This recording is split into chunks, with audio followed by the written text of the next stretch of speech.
Just 3 months after the Crocus Concert Hall attack, the specter of terrorism appeared to, once again, loom large over Russia, when assailants carried out a series of attacks in the Dagestan province over the weekend. At least 15 security officials and an unknown number of civilians fell prey to militant attacks carried out in 2 cities in the northern province of Dagestan, with the assailants attacking a church, a synagogue, and a police outpost.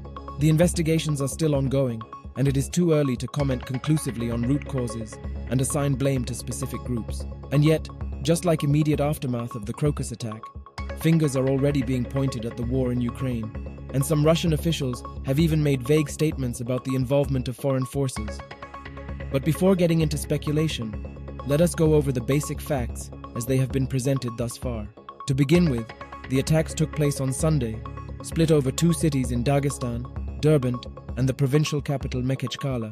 In both cities, reports indicate that the attackers assailed Orthodox churches and Jewish synagogues, targeting them with gunfire and even setting the structures ablaze. In Derbent, a 66-year-old Orthodox priest was killed in a knife attack. In Mekhechkala, the assailants additionally targeted a traffic police outpost, killing and injuring several officers in an armed standoff. Following subsequent anti-terror operations, as many as 6 assailants were killed, and several others may have also been captured according to several conflicting reports. One of these local media reports even identified 2 of the attackers, who were captured as being sons of Dagestan's Sergokala district head. This, like much else about this incident, has not been officially confirmed so far, and leads us to the more speculatory part of this report. First, a little background. Like neighboring Chechnya, Dagestan is a Muslim-majority province with a history of violent separatist movements against Moscow. Perceived neglect of the province and its people by Moscow, combined with an Islamist insurgency spilling over from Chechnya, has created a volatile powder keg in Dagestan that successive Russian administrations have sought to address.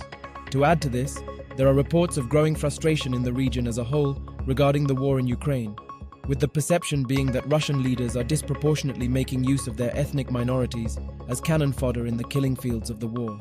With this context in mind, we may consider claims that this attack was carried out by foreign forces in coordination with local elements.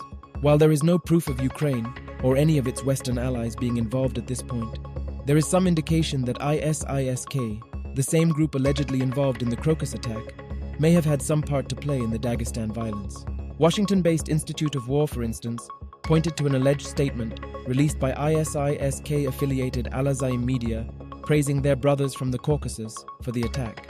This, reportedly, is a reference to the Wilayat Kavkaz, the local branch of the Islamic State operating in the Caucasus, a group that is rumored to have become more active in recent days.